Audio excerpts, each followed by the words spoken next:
Hey, welcome everybody. My name is Dennis Brown, and today I'm going to share with you the blueprint for building $100 million plus freight brokerage. Now, I know that might be hard to believe, but I'm going to be sharing with you the 3 phases of building a highly successful freight broker, how to scale your freight brokerage from startup to a million to 10 million to 100 million plus. Okay, so that's what I'm going to share with you today.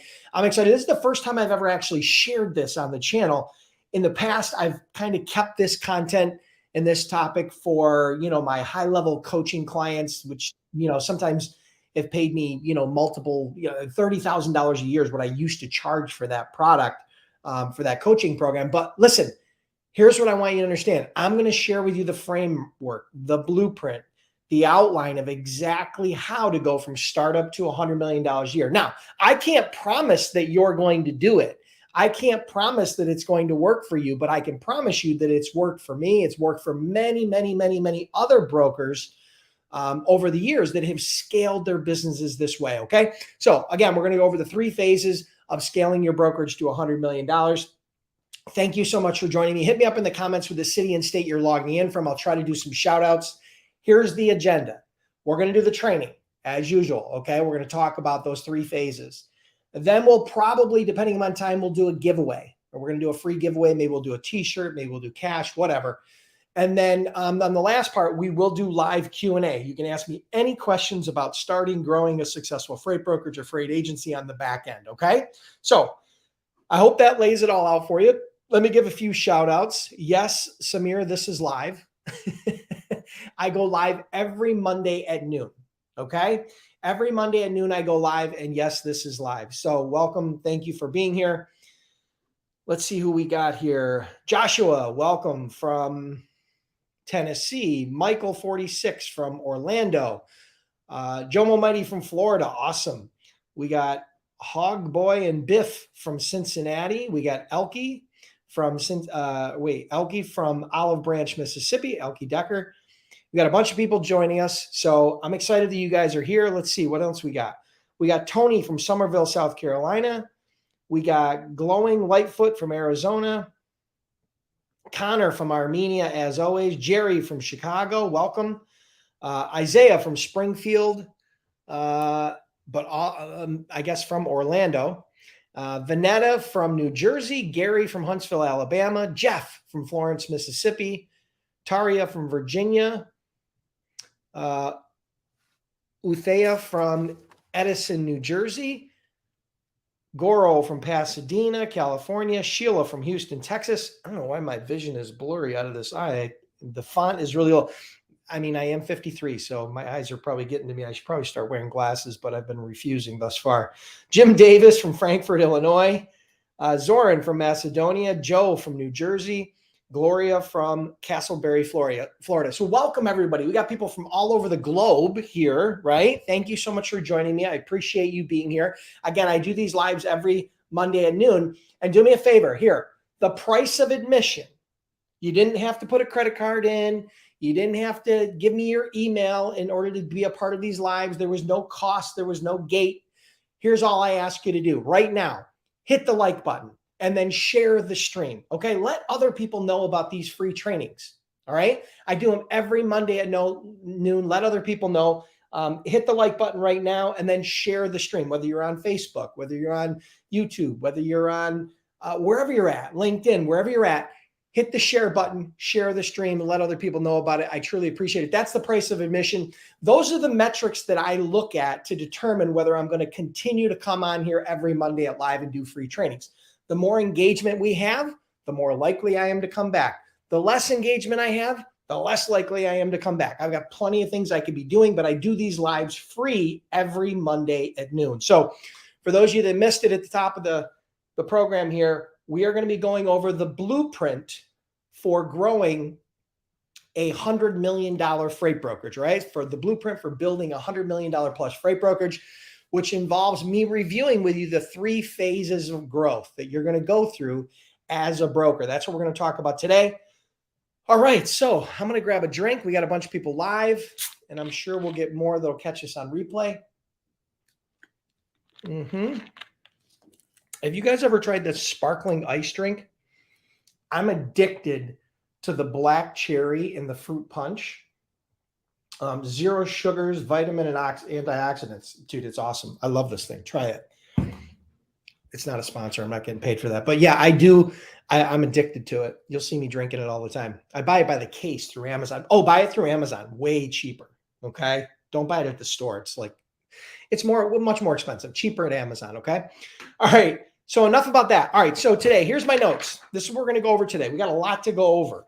So I'm going to dive into this. Again, the agenda is I'm going to do the training. Then we'll do a giveaway if we have time, maybe a Freightpreneur t-shirt, someone who solves problems you don't know you have in ways you can't understand, or maybe cash.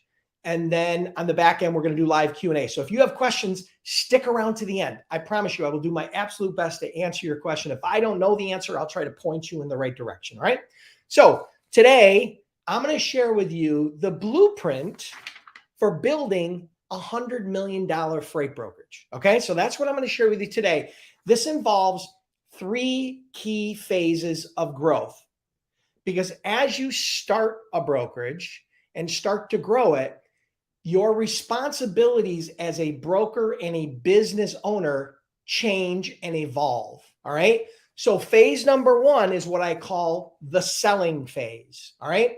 So this is your startup phase. This is what I call the selling phase. And this is where you're a solo broker and you're selling and serving your customers by yourself. That means, you have learned how to set your brokerage up. You've learned how to find your niche. You've learned how to get shippers through cold calling or LinkedIn or different strategies. You've learned, how to find and dispatch trucks, right? You've learned how to do some billing and, pay carriers and working with factoring companies. You've learned how to handle claims associated with any of the shipments. So those are some of the fundamental things you have learned in the startup phase. This is what I call the selling phase, phase 1. This is what I talk about a lot and go over in my Freight Broker Bootcamp online training program, right? I've trained over 10,000 students through that program. And we offer a 60-day, 100% unconditional money back guarantee. If you guys want to check that out, you just go to freightbrokerbootcamp.com. Again, that's the startup selling phase. All right. This is the phase where a lot of people start making a good, solid income. In this phase, you can earn 6 figures, right? So yeah, that's phase number 1, the selling phase. Phase number 2 is what I call the building phase. This is where you start to build a team, right? So the owner, the broker, is still selling, meaning you don't get rid of all your customers. You don't stop selling. You're going to continue to sell, but you're going to build a team of what I call doers, right? People that are going to help you to serve and sell. So this is where you would hire, dispatchers or brokers or agents, to help you serve and sell to grow your business. This is where you would also probably hire an accounting person or a billing person.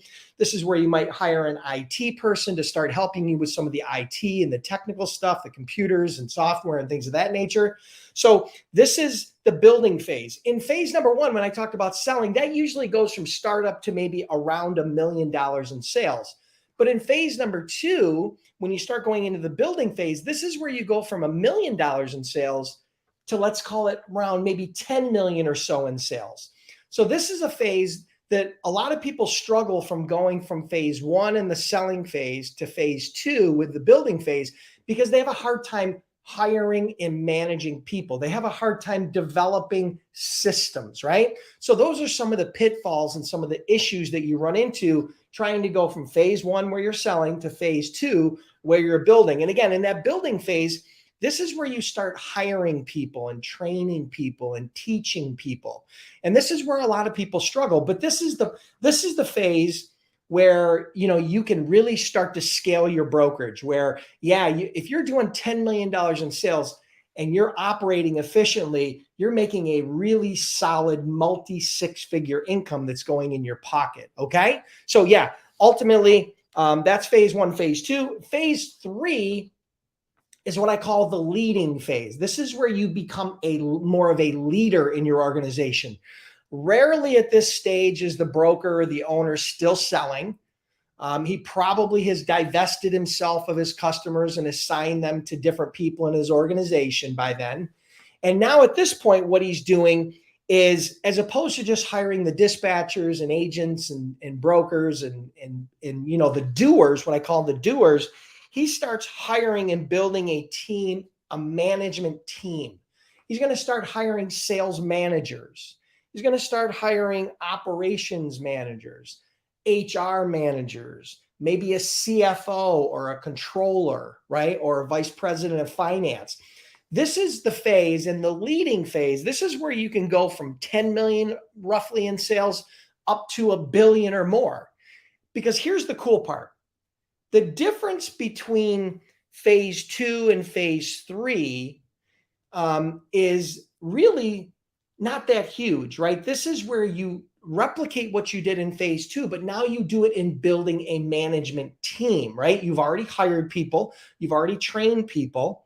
So this is the leading phase. This is where, again, you go out and build an actual team, and then you lead them and help them navigate through the up markets and the down markets. The cool part is what you're doing as a 10 or 20 or $30 million brokerage is pretty much the same as you'll be doing as a $100, $200, $500 million brokerage. The job doesn't change that much, but you can see how the progression goes. Phase 1, brokers are selling in startup phase, and they're really just getting their feet under them, and they're just starting to get some revenue. Maybe they're doing $500,000, $1 million in sales, and they're starting to make money. Phase 2 is where you really start to scale up. You go from maybe $1 million to $10 million. And that is really through hiring people to help you service and sell your product. And then phase 3 is where you really build a management team, right? You start managing your managers, right? You start leading and managing sales, sales managers, operations managers, CFOs, things of that nature. So those are really the 3 primary phases. And like I said, the business doesn't change a whole lot in phase 3 from 10 million to $100 million in sales. But here's the problem, right? Here's what I like to tell people. In phase 1, you can have a business and you can make money. And you make a good income, right? You can make a 6-figure income. In phase 2, that's where you can start to really make a lot of money, right? In phase 2. And in phase 3, that's where you can get wealthy. That's where, at some point you may actually be able to sell that brokerage to a larger company and cash out, similar to how I did when I built my business, eventually growing that business to about $80 million a year in sale and then selling it, right? That company with the same management team went on now, and they do over $500 million a year. So that job didn't change dramatically, but ultimately the hardest phase for people to get through is from phase 1 to phase 2. Right? You got to get through phase 1. You got to build those systems. You got to build those skills. You got to build the fundamentals, right? That's the foundation of your house, right? If you're going to build a house, the foundation is really the core part of it, right? Because no matter how good of a house you build, if you build it on sandy ground or you build it on a swamp, right, it's going to sink and it's going to break down. So phase 1 is the hardest part. And then transitioning to phase 2, that's the part where most people fall down. If you can get from phase 1 to phase 2, you can build a highly successful, highly scalable freight brokerage and, do extremely well. Serve your customers, serve your employees, and serve yourself. So I hope that helps. Those are the 3 phases. That's the blueprint for building a $100 million freight brokerage.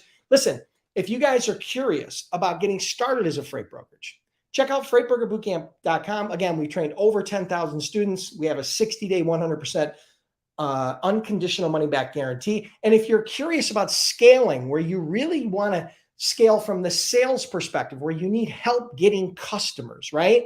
Where that's the big struggle. You need to scale up on your customer acquisition. You can get on the wait list for my Freight Broker Sales Accelerator program. That's where I take this piece of my brain, I transplant it into your head, and I teach you everything I know about how to get shippers, how to scale your business through sales using my proven system, the system that allowed me to do over $200 million as a freight broker. And you can get on that wait list at freightbrokerbootcamp.com. waitlist. Again, that's closed right now. That program's sold out, but I will reopen it in the future. The only way you can get access to that is through the waitlist. So thank you everybody for joining me, and make sure you click the like button, subscribe to the channel, and I'll see you next week on the next Freight Broker Bootcamp Live. All right, cool. So stick around if you want to be a part of the giveaway or the live Q&A, because I'm still going to do that. Okay. I think, let me see where the time is here. All right. We're good on time. So we can do a giveaway. All right. So let's see. All right, cool. So we got a lot of good feedback. All right, listen, value. Before I do the giveaway, let me know here. I talk about a lot of different topics on my YouTube channel, right? I talk about a lot of different topics on these lives. I talk about things that are related to startups. I talk about sales. I talk about operations. I talk about a lot of different things. This is a topic I haven't talked a lot about, which is the scaling phases, right? Where we talk about how to scale your business.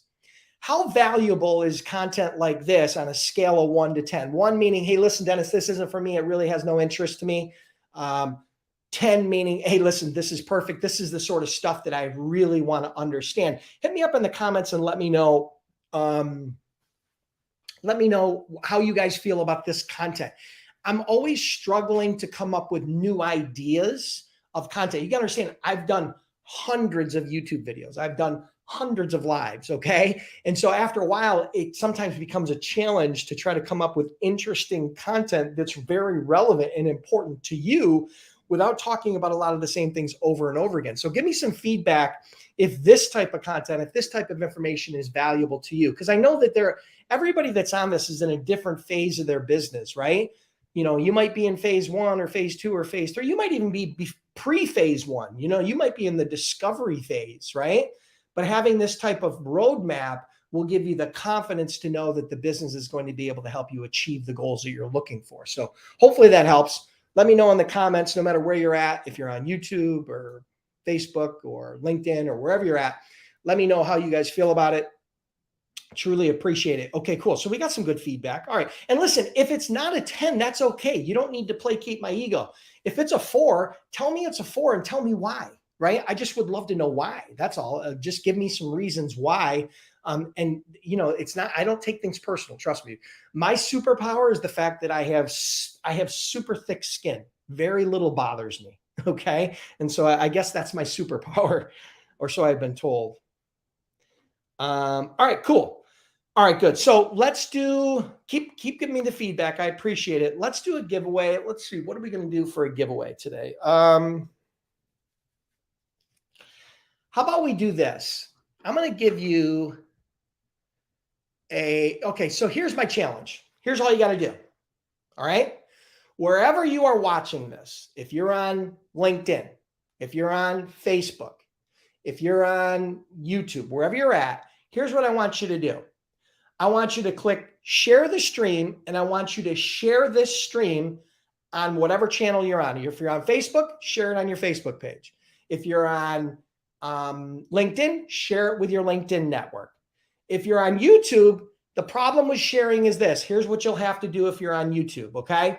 Because there's not a direct, really kind of an easy share feature, I don't think. Maybe there is. If there's an easy share feature, great. Try to share it. If not, you can click the link and then you could text it to 3 people, okay? That might be an easy way to do it. So share this stream and then come back in to the comments and let me know where you shared the stream. Just say, I shared on YouTube. I shared on Facebook. I shared on LinkedIn, wherever.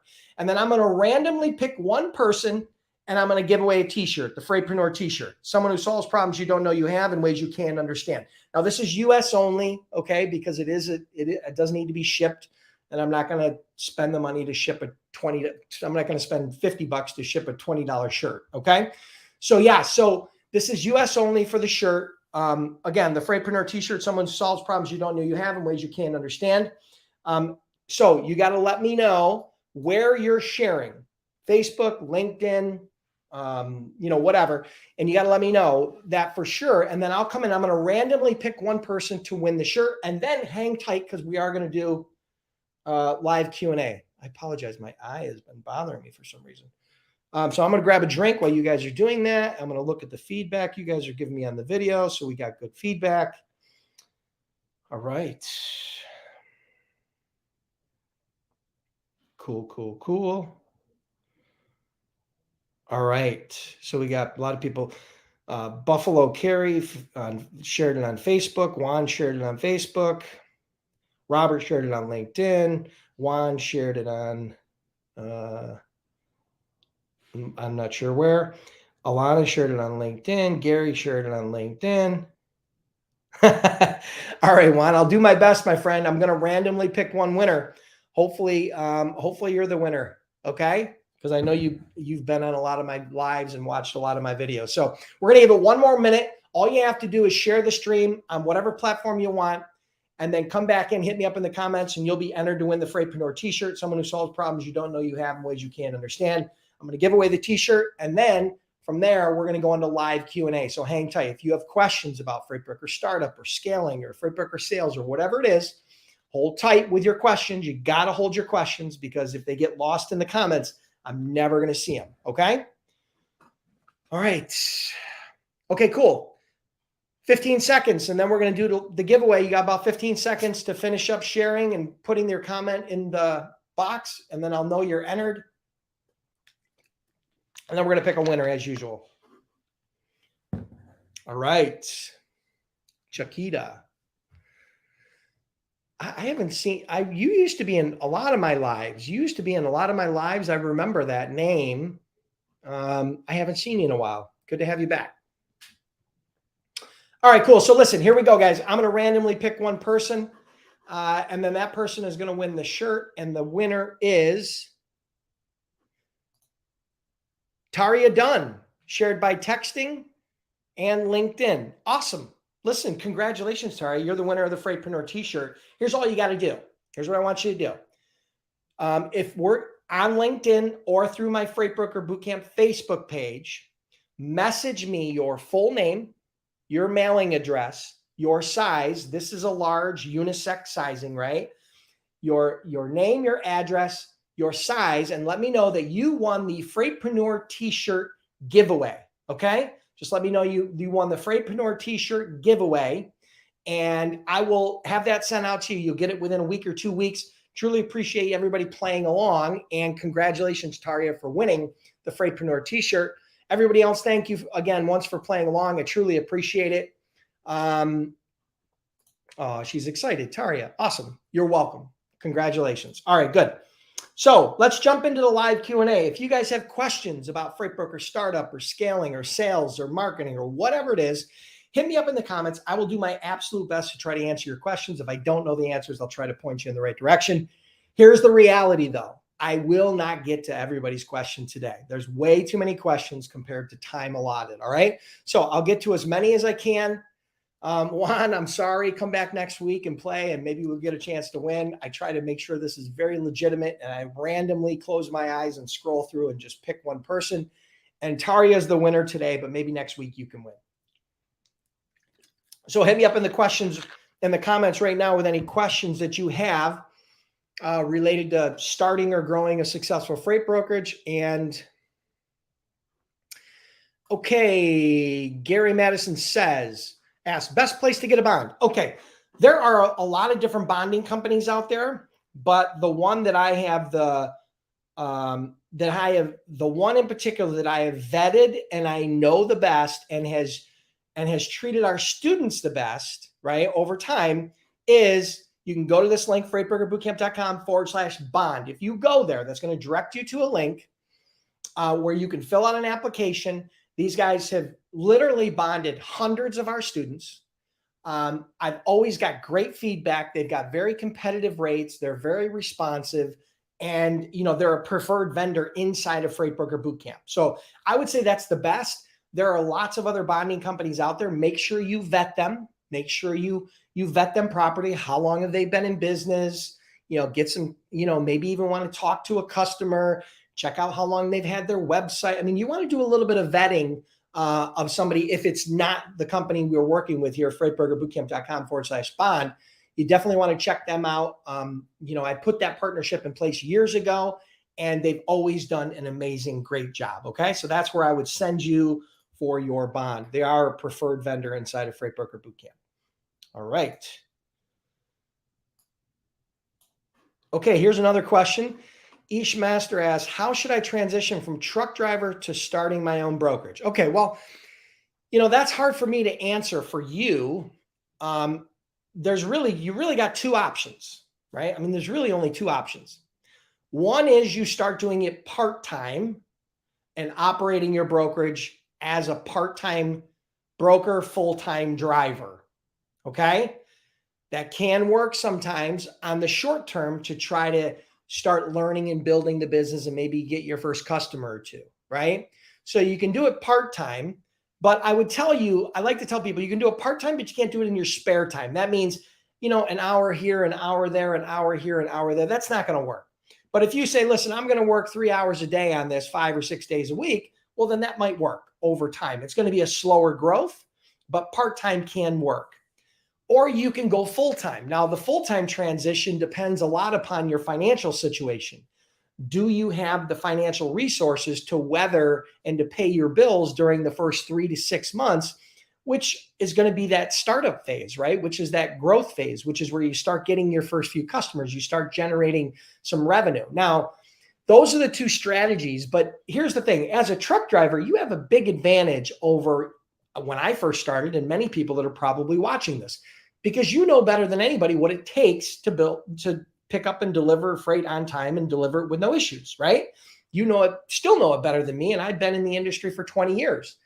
So the reality is you have a lot of insight, a lot of hands-on knowledge. You understand the lingo. You've been on the docks. You understand the equipment. You have contacts that you've picked up from in the past. Different shippers, different consignees, consignors, pickups, drops that you've done over the years. And you probably have relationships with those people. So you have a huge leg up, in my opinion, compared to a lot of people. So I love and think that it's incredibly powerful, especially someone who's been a truck driver for many, many years, and they want to get out of the truck and they want to transition into more of a home-based business where they can be home for their family. I think becoming a freight broker, freight agent is an absolute natural progression, and one that many will convert and turn into a 6-figure income. So I hope that helps. Joshua says, how do I start from scratch? Okay, well, that's a pretty generic question. Here, I'm going to tell you this. I have a download. If you go to freightbrokerbootcamp.com, you will see a pop-up that will say 7 steps to become a freight broker. Okay, there's 7 core steps to becoming a freight broker. Those are the steps that you're going to want to take. I can give you a quick summary of them. Hold on a minute right here. I'll give you a quick summary of the 7 steps. Number 1 is get trained. Number 2, get your freight broker authority. Number 3, find your freight broker niche. Number 4, set up your home office. Number 5, leverage technology. Start learning about how to leveraging TMS and load boards and things of that nature. Number 6, partner with a freight broker factoring company. And number 7, start selling and marketing your service. Now, those are high-level, generic kind of summaries of the 7 steps that you would do starting up from scratch. Okay. If you go to freightbrokerbootcamp.com, you can download that. Or if you're on my YouTube channel, you can look at this. You can search my channel for 7 steps to become a freight broker. I actually do a full training on that. You guys can check that out there. So I hope that helps, Joshua. But that would be my advice to you starting up from scratch. All right. Question. Hey, should the agent pay for their own load boards? All right. Well, this is a good question. My brokerage, when I had my brokerage, we operated through an agent business model for the first 3 years. We didn't have the agent business model, but then we introduced it 3 years in. And at my brokerage, yes, the agents paid for their own load boards. Okay. Here's why. Number 1, I wanted to have them some skin in the game, right? I wanted them to actually have some skin in the game. And number 2, they're very inexpensive. They're not that expensive, especially when you're piggybacking onto another broker's master account, because you're probably going to have a load board that's listed under their brokerage. And a lot of times supplemental users cost less than the initial account itself. So yeah, I have agents under me paid for their own load boards. Some companies don't require that, but also they may have some limitations on your use of the load boards, meaning they might only allow you to have truck stop, or they might only allow you to have DAT, or they might only allow you to have direct freight. But if you want more than one load board, they probably won't facilitate that for you. And most brokers, I will tell you, most brokers have multiple load boards. You know, you can start out with truck stop or DAT, but I highly recommend that if you're going to grow significantly, if you're going to scale your business, like we talked about in the training today, you're probably going to want both. And I think it's only fair as a broker and as an agent, depending upon your commission split and the type of program they have, that the agents have a little skin in the game. So I think that's very typical, but there probably are a few companies out there that will pay for it. So I hope that helps. General rule, brokers are going to require you to pay for your own load boards. All right, Connor says, many shippers told me that they're using only carriers for moving their loads. Okay, well, what's your question? I'm not sure what your question is. So hit me up, better define your question for me, and I'll try to answer.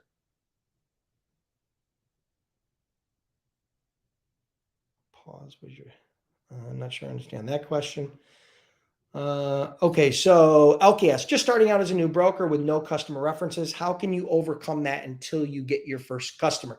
Well, if you're looking to provide testimonials, recommendations, social proof, if you don't have shippers to do a testimonial or give you social proof, get it from carriers, get it from a previous employer, get it from somebody the best you can, right? Social proof, meaning a testimonial of some sort, can be extremely valuable. Now, I know that when you first start, it's hard to get that, but you got to start somewhere, right? So you're going to get your first customer, you're going to get your first carrier, and you're going to parlay those into testimonials and recommendations to help you get your next customer and your next carrier.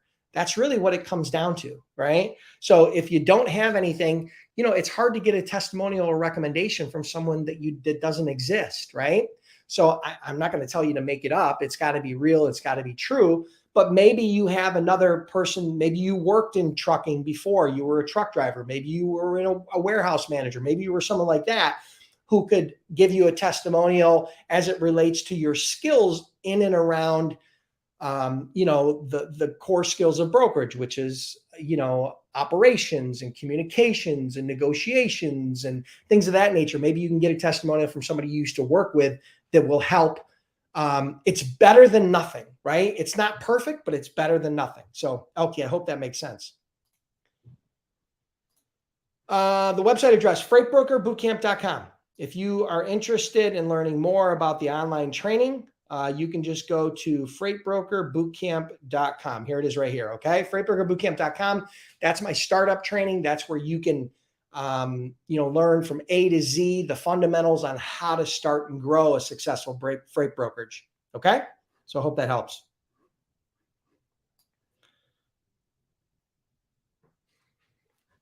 All right. So I'm scrolling. Give me a minute here.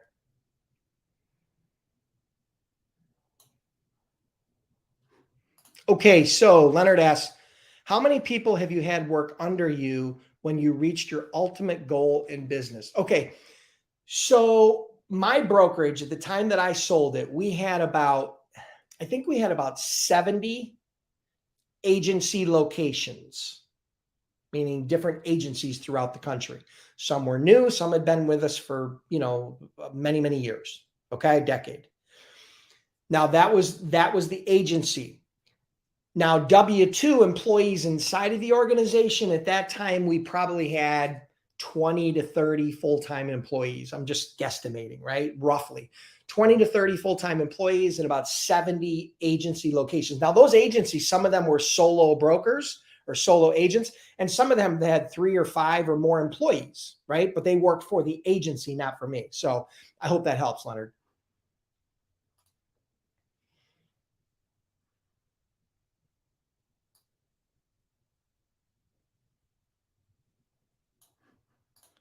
Yeah, Connor, many shippers told me they're using only carriers for moving their loads. Is it legal that the shipper only work directly with carriers and not with brokers? Yes, of course. Shippers can go direct to carriers if they choose, right? But the fact is, the majority of most shippers use brokers for at least a portion of their freight. Very few shippers just use brokers, right? So most shippers use a combination of asset-based carriers and non-asset-based brokers. That's what they do. That's the norm. And the reason why they do that is because a lot of times they'll have larger carriers that they work with who have a large density of trucks, right? That they can tap into that service a specific contractual need or a need that they have in their, in their supply chain. But on the other side of it, they'll have brokers that will fulfill a whole other need, right? So what you have to understand is that 90% of trucking companies in the US, I think the most recent stat, 90% or 80 to 90% of trucking companies in the US have less than 6 trucks. So they're very small trucking operations, and most shippers do not want to do business with 20 or 30 different small 5 or 6 truck companies, right? Asset-based companies. They'd rather do business with 3 or 4 brokers because it's easier for them to manage, right? So if they do business with 3 or 4 brokers, they get access to way more trucks than just having, 20 or 30 or 50 small carriers. So it really comes down to saving the shipper time. There's a role and a need for larger carriers with a large pool of trucks and trailers. And there's a role and a need for brokers who can fill in the gaps, right? But very rarely does a shipper only use a broker. Okay. It's usually a hybrid. So for those shippers that are telling you they only use carriers, number one, it could be, a white lie because they don't want to bring on new brokers. Number two, it could be true. Maybe they support all their needs with asset-based carriers. Here's what you have to understand.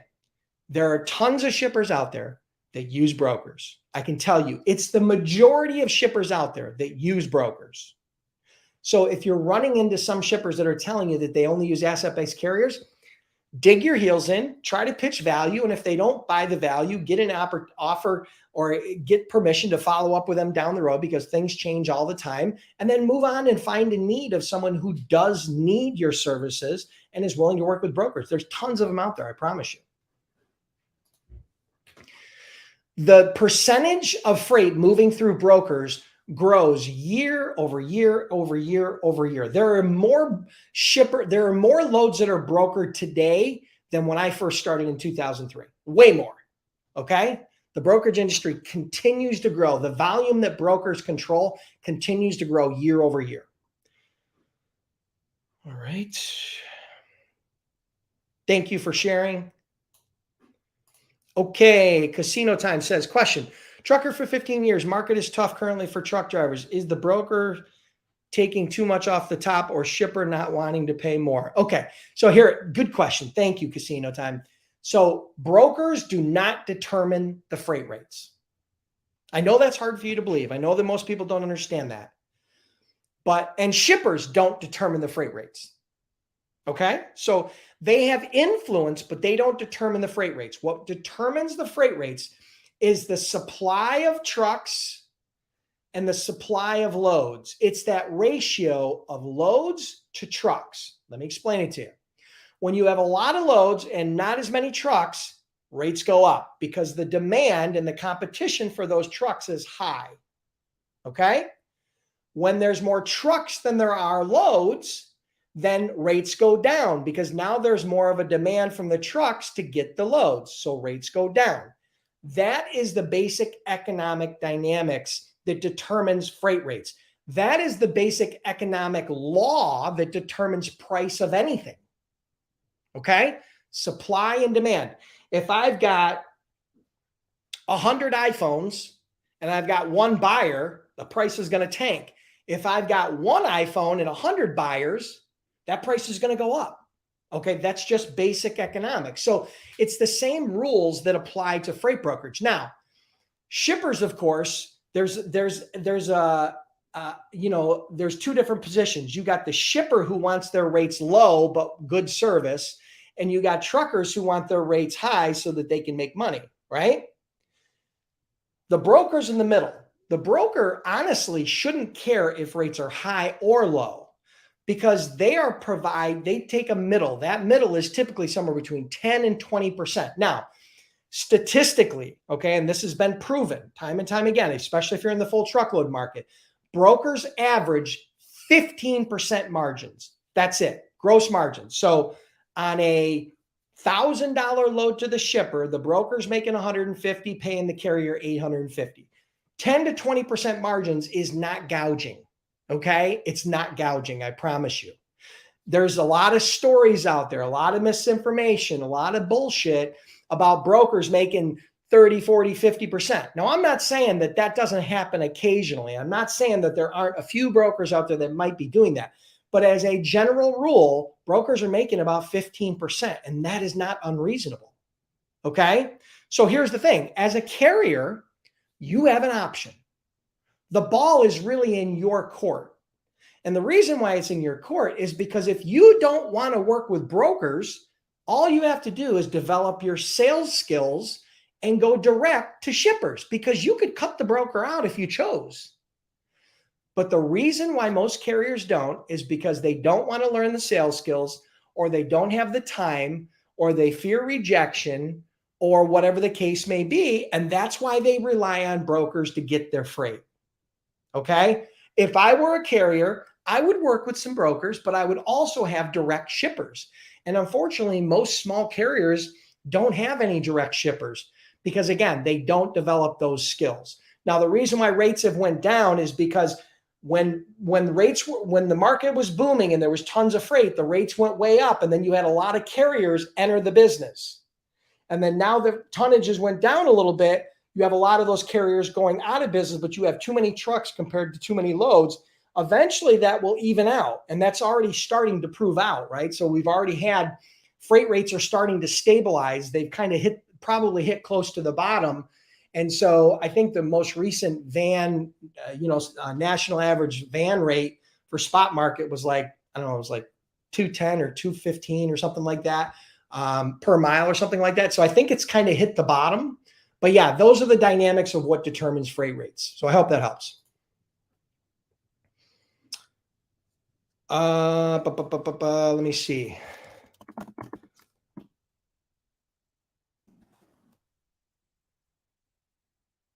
Hold on one second.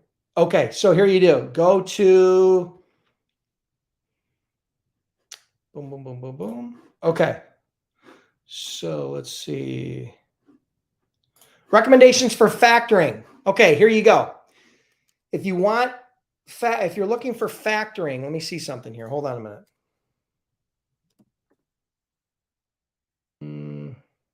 I'm just trying to find it. Hold on a minute. Give me 1 second. Give me 1 second. I'll give you the list of factoring companies because there's a question here. Hold on. Let me pull this up real quick. The question is recommendations for factoring companies. Let me get you the list here. Hold on a second. Oh boy, I gotta find it now. Hold on.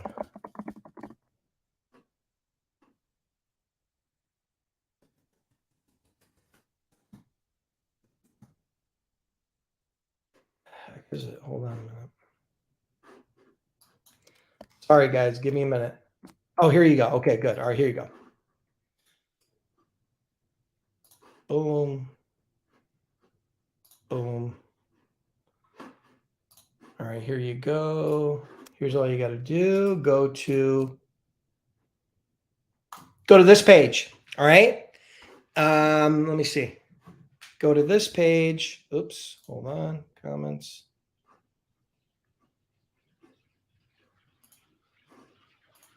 All right, here it is right here. Sorry about the long URL, but you could screenshot it, or I think I'll put it in the comments too.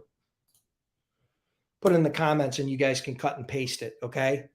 Hopefully that comment comes through to you. I don't know if it's only on Facebook or LinkedIn or wherever, but yeah, go there and you'll get top 10 freight broker factoring companies. Okay. So that's where you would go for the list of top 10 freight broker factoring companies. Hope that helps.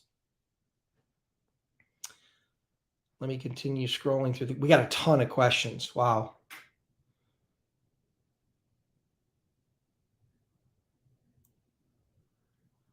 I'm scrolling. Give me a minute.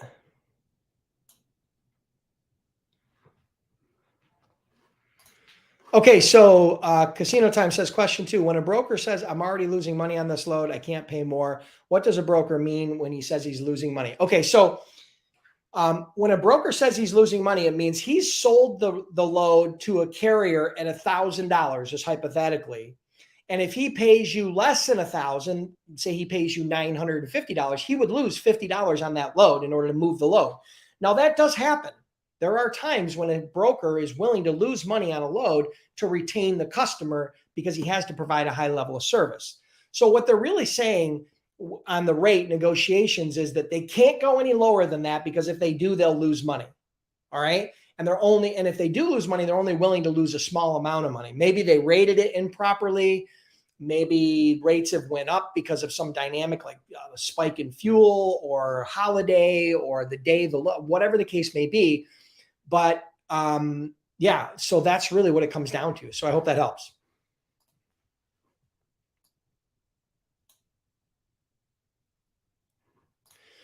Okay, Juan says, realistically, how long do you think it takes to evolve from phase 1 to phase 2?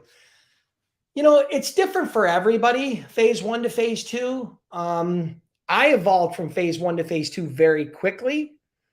I started hiring people right away because I knew I wanted to scale, but I had the financial resources to do that. Most people, I think, will start hiring operations people to help cover their loads in the first, maybe after 6 months to a year. That's kind of where people will start phasing into that other side, right? 6 months to a year, 6 months to 18 months is probably that range, because it's going to be a big range because it's not the same for everybody. But I think it usually happens at or around $1 million in revenue. Once you start getting close to $1 million in revenue as a solo broker, you're getting really busy. And this is when you start running into challenges. You don't have time to prospect for new shippers because you're supporting all your existing shippers, right? And that's the death of any business. When you stop prospecting, you're in big trouble, right? So that's when they'll start hiring dispatchers or operations people to help find carriers, negotiate rates, dispatch carriers that will allow them to then focus on selling and getting more customers, which again will scale them from $1 million to $2 million to $5 million to $10 million. So I hope that helps.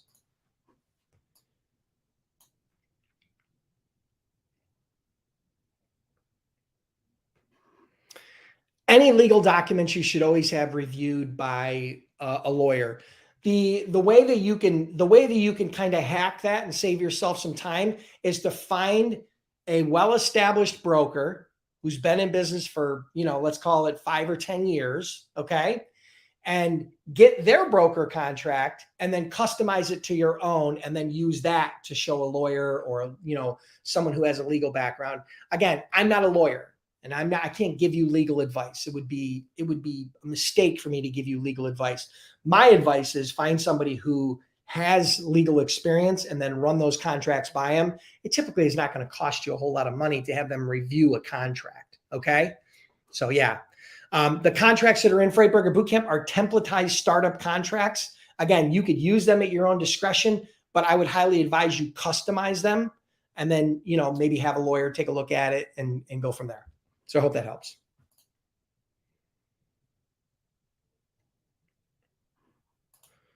Leonard asks how to merge with another broker and do it on one name. Okay. Well, okay. So this is a little bit more complicated. Typically, when one company buys another company, right, or you merge, you'll merge under one brand. And the way that happens is, depending upon the financial transaction, you will either buy the assets of that company, and those assets are typically the customers, and then that'll transition over. I mean, there's a lot of ways to do it, right? If you're looking for a way to just merge two small brokerages, you're going to pick whichever entity is going to be the entity that's going to remain, ABC Logistics or XYZ Logistics. And then all of those employees and all of those customers are going to operate under that other customer or under that main brokerage. And then you and that other owner are going to have to figure out how you're going to split up equity in the company or profit sharing or something. I mean, it's a generic question that can't give a generic answer, right? It's very difficult to give you a generic answer on this, but that's the basic high level.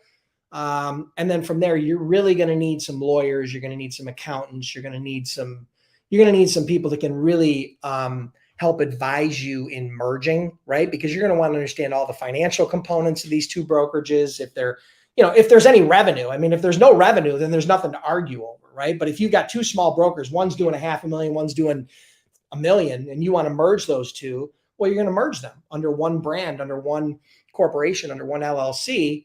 And then at that point, you're going to have to figure out the equity split or the profit split, right? But all the employees and assets would go to the new company. So I hope that helps.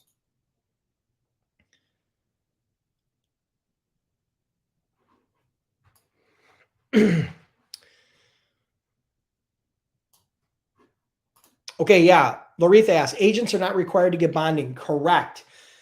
Brokers have to get their freight broker authority, which requires bonding and an application to the FMCSA. Agents are not required to file an application. There's no certification. There's no testing. There's no bonding. Okay. So if you're an agent, you're operating under a licensed freight broker. So you're partnering with a licensed freight broker. You're operating on straight commission, independent contractor. Typically, you're getting paid 50 to 70% of the profit on every load. So if you make $200 on a load, you're making 100 to 140 bucks on that load for finding the customer and then finding the carrier and delivering that load out. So yeah, there is no bonding requirement for agents. It's a great place to start. If for some reason you don't have good credit, or if for some reason you have some financial constraints, whatever that may be, the best place to start is as a freight agent. Because I've said it before, I'll say it again. If you can't make money as a freight agent, you're not going to make money as a freight broker. And if you start as an agent and you work as an agent for 6 months or a year or 2 years and you build a book of business and you build your skills, you can always migrate to becoming your own broker later if you choose. It's up to you. Okay, Matthews. Would you charge detention after 1 hour or 2? My brokerage, we always did 2 hours, right?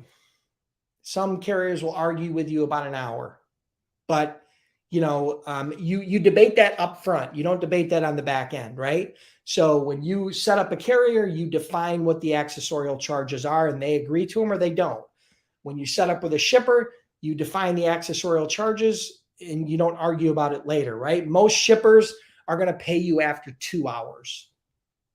That's just kind of the norm. So I hope that helps.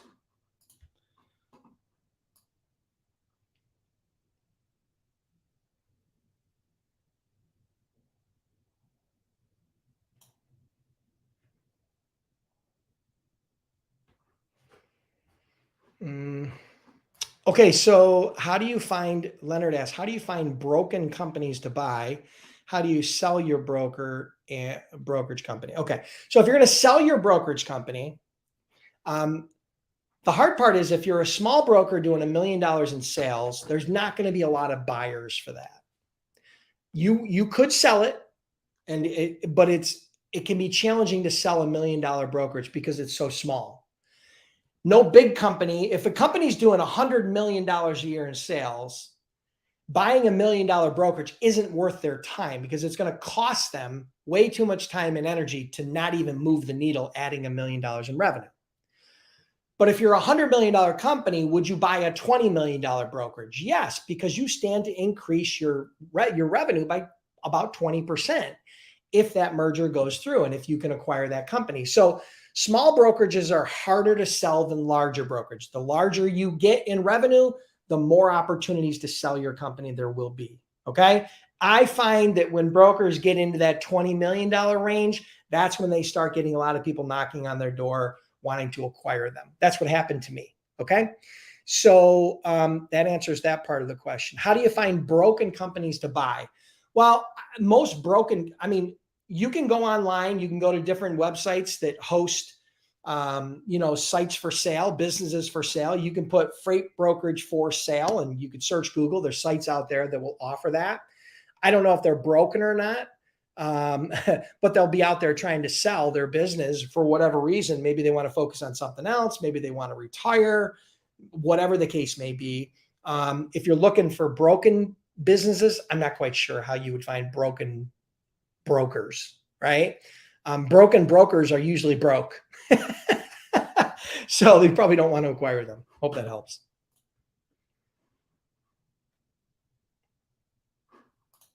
Thank you, Juan. Appreciate the kind words.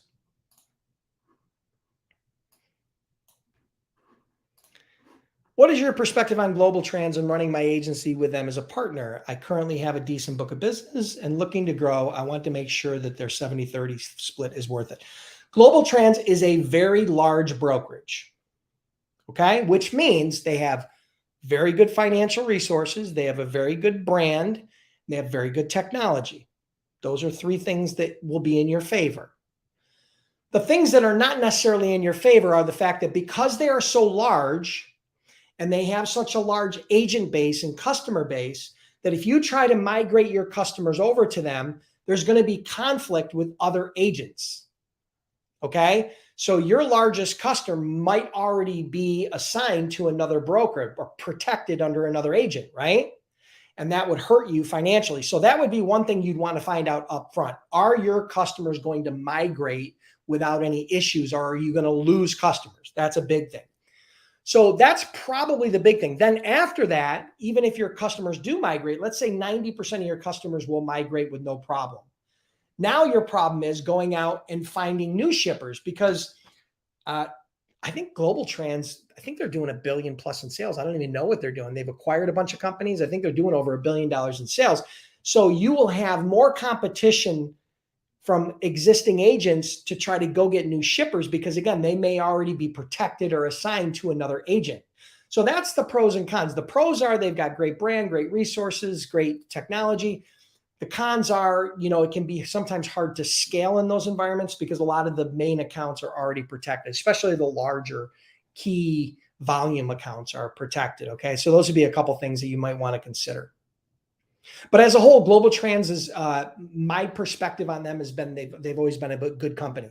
I do know that they have very good LTL. So if you specialize in LTL, they have a very good system and technology and contracts and rates for LTL. So LTL, they specialized in LTL at the very early part of their business, and then they expanded into full truckload later.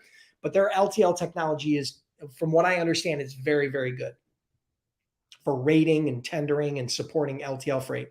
That's a big challenge technologically for most brokerages.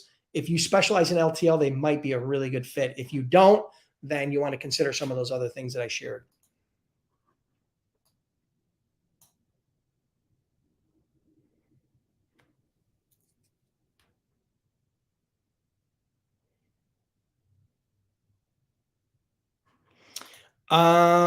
Chiquita asks, concerning the supply and demand area, is the amount of trucks over freight calculated through the FMCSA nationally? Are the trucks calculated? Please and thank you. The FMCSA does not have the data for load to truck ratio. They know how many trucks are active, have active authorities. They know that through the FMCSA and through the DOT. What they don't know is the truckloads because they don't manage the shipper freight. They don't manage the loads. Most of that data comes from load boards. And what they look at, like a DAT or a truck stop, they look at this lane, let's say loads available in the Northeast compared to trucks available in the Northeast. Loads available in the Southwest compared to trucks available in the Southwest. And there's a ratio. Right. So in the Northeast, if they've got, 10,000 trucks, and just hypothetically, and they've got 20,000 loads, then you've got a lot of competition. The rates are going to go up. If you got 10,000 trucks and you only got 1,000 loads, then rates are going to go down. That's how the load to truck ratio is determined. If you go on Truckstop or DAT, they do provide data related to that to give you a sense as to if you're in a good market. Right. So that's where I would go to get that data. I hope that helps. How much can you sell a brokerage at 20 million in sales? The revenue doesn't matter as much as the EBITDA, as much as the profit, right? So that can vary, right? So if you're going to look at the profit on a $20 million brokerage, let's say you're operating efficiently and that on 20 million in sales, you're making, I don't know, hypothetically, let's say you're making 6 or 7% bottom line EBITDA, earnings before interest, depreciation, and amortization, right? That's bottom line profit, right? Let's say you're making $1 million, $1.5 million in profit, just hypothetically. We'll do easy math, $1 million, right? After all of your expenses, meaning you're paying all your executives, you're paying your agents, you're paying your operations, you're paying everything, all of your expenses. This is what you'll pay taxes on. Let's say it's $1 million, okay? That $1 million, you'll probably get somewhere between 3 and 10 times earnings. So you might be able to sell that for somewhere between $3 and $10 million. Now, the big variable there is your earnings. The big variable there is it a strategic buyer, meaning they have a specific reason why they're buying you? The more strategic the buyer, the higher the multiple. A lot of it also depends upon, oh, geez, I got, hold on a minute. Hold on. I don't want my computer to run out of battery here. I apologize. Hold on. All right. So we've solved that. So yeah, so that's the basic ratio that you're looking at. You're not going to get 20 million in sales and sell it for $20 million. It typically doesn't happen that way. I will tell you also, the higher the revenue, the higher the multiple typically. Smaller businesses have smaller multiples. And when I say multiples, it's a multiple of sales or a multiple of profit, bottom line profit, okay? I'm not talking about gross profit. I'm talking about bottom line profit after all expenses. Most brokers operate in the 3 to 8%.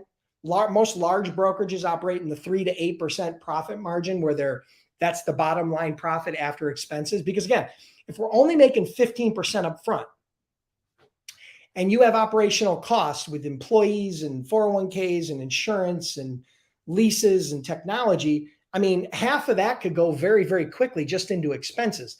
And you might only be making 6, 7, 8% bottom line. And that would be good if you're running your brokerage efficiently. So I hope that helps. You're going to get somewhere between 3 and 10 multiple typically. All right.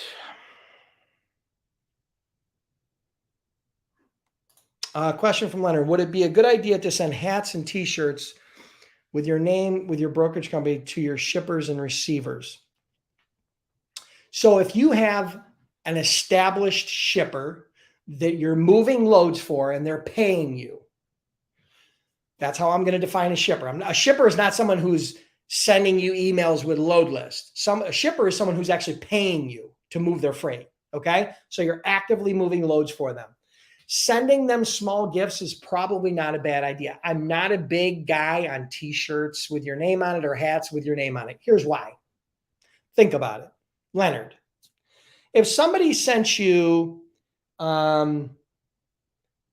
if you liked Pepsi and Pepsi sent you a hat with a Pepsi logo on the front, how likely are you to wear that?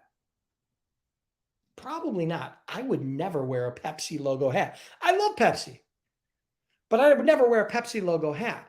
So the thing is this, what you're doing is you're giving them something that has very low value to them. What I would do, rather than putting, what I call swag, logo-based swag, that's not what I like to do. The reason why this shirt doesn't say Freight Broker Bootcamp is because I think Freightpreneur is more of what identifies the people, but it's not putting my logo on them, right? There's no Freightpreneur, there's no Freight Broker Bootcamp on this shirt, front, back, or otherwise. It says Freightpreneur. The reason why this is interesting is because it's either what somebody is already doing or what somebody wants to do. It's what they're aspiring to doing. So I can't really help you other than just give you my opinion. I'm not big on logo-based swag. It's not my favorite. I would find a better way.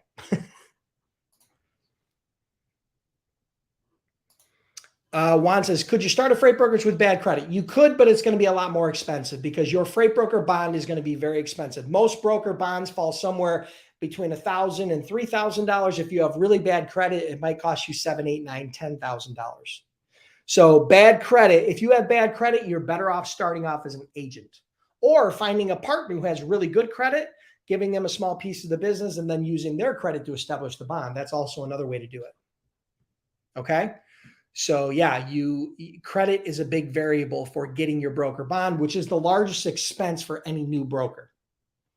But if you have good credit, it's $1,000 to $3,000 a year. I mean, if you're in the high sixes, 700s, 800s, you're going to get very good rates.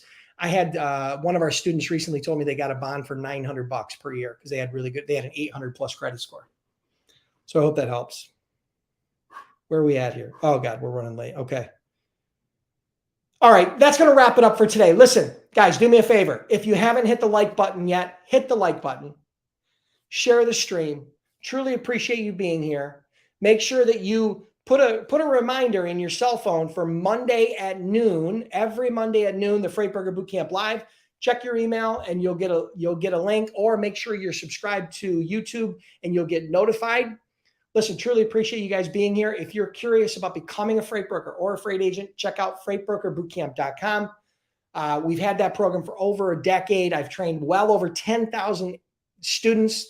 We offer a 60-day, 100% unconditional money back guarantee. I hope you guys appreciated and found value in the training, the blueprint for building a $100 million freight brokerage. Have an awesome day. Have an awesome week. And I'll see you next week on another Freight Broker Bootcamp Live.